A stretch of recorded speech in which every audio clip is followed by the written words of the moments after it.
По повод 9 мај, денот на Европа, утрово во Македонија на утро, разговараме со заменик министерката за европски прашања, госпоѓа Викторија Трајков. Госпоѓа Трајков, добро утро и добре дојдовте во Македонија на утро. Зошто е значаен 9 мај и што представува за вас лично денот на Европа? Прво посакувам добро утро. Сакам да ги поздравам гледачите на македонската телевизија и на утринската програма.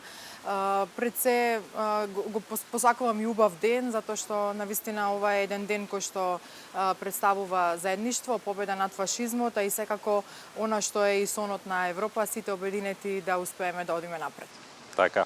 Како ја оценувате моменталната позиција на државата во процесот кон пристап кон Европската унија? Економскиот развој на државата, како и планот за раст кој што го предвидува реформската агенда, се наши главни фокуси во периодот кој што помина, но и периодот кој што следува. Секако ние сме влада која што е фокусирана на евроинтеграцијскиот пат и на тоа навистина напорно работиме. Пред се работиме на реформите кои што треба да ги направиме како домашна задача во повеќе области, поврзани со дигитализацијата, но пред се и со борбата против корупцијата и се она што значи дека треба да се рестартира овој систем. Така што фокусот ни е на домашната задача, на домашните реформи, а сето она кое што следува како нашата држава да биде дел од европското семејство, навистина е еден значаен момент за кој што доста работиме, не само Министерството за европски прашања, туку и општо сите министерства кои што се дел од владата, да може тие реформи прво да се направат дома, граѓаните да го почувствуваат тоа, а сето тоа да биде еден услов, односно да биде една успешно завршена домашна задача за да бидеме дел од европското семејство. Неодамна комесарката за проширување на Европската унија Марта Кос изјави, цитирам: "Северна Македонија е тажна приказна со оглед на тоа колку долго таа земја чека на процесот на преговори." Кои се клучните чекори што владата ги презема во наредниот период за напредок во преговорите со Европската унија? Да, нашата држава направи многу за да биде дел од Европската унија и затоа сметам дека она кое што навистина треба да и се признае на Македонија е дека навистина ние направивме многу отстапки за да бидеме дел од европското семејство. Изјавата е видов на еврокомесарката. Навистина сите се соочуваме со доста големи предизвици да бидеме дел од Европа, но мислам дека она што е навистина фокус на нас во работата се секако, како што споменав претходно, реформите кои што треба да ги направиме како дел од домашната задача и мислам дека ќе успееме полека се придвижуваме кон тој успех, затоа што неколку пати веќе ни се признаени успесите кои што ги имаме. Она што го очекувам периодов е реформската агенда континуирано да биде во успех, со тоа што реформите ќе бидат поделени нели како што ги предвидовме со таа реформска агенда од 2024 до 2027 и мислам дека повеќе од потребно ние се вложуваме во сето ова, но она што го очекуваме дека ние конечно ќе бидеме дел од големото европско семејство. Европа денес се соочува со големи предизвици, безбедносни, економски, климатски.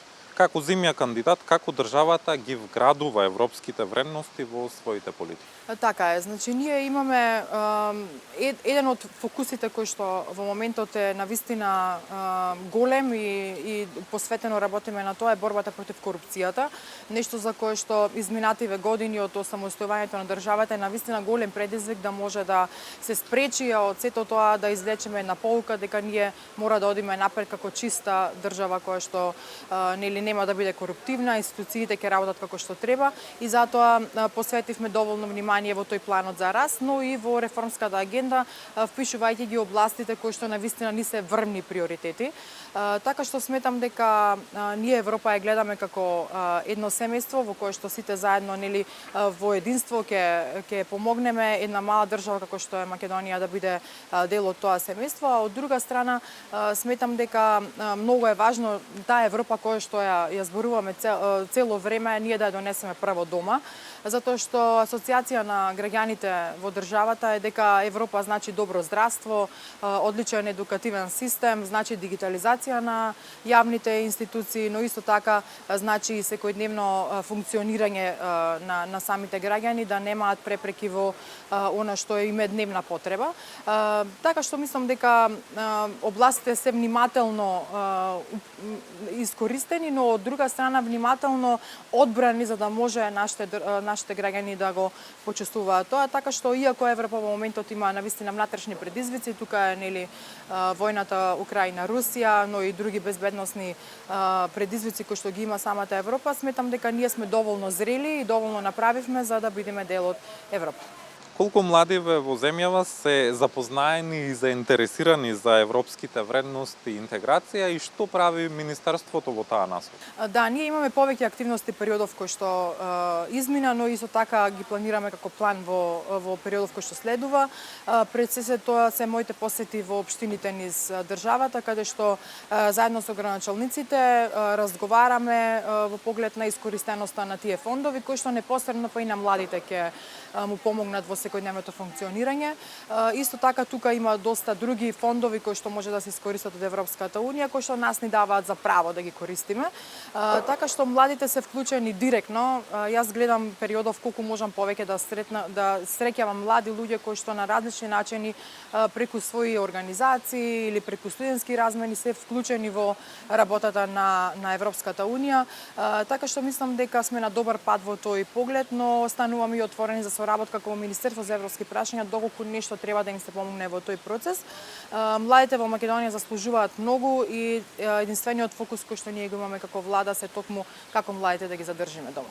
За крај на нашиот разговор, која е вашата порака по повод Денот на Европа?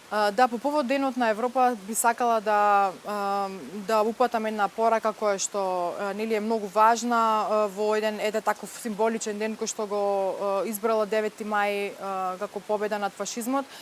Пред се тоа е единството кое што ни е повеќе потребно во државата, но и секако заедништвото кое што ќе помогне да одиме сите напред. Господја Трајков, ви благодарам за одвоеното време и гостувањето во Македонија. Благодарам многу.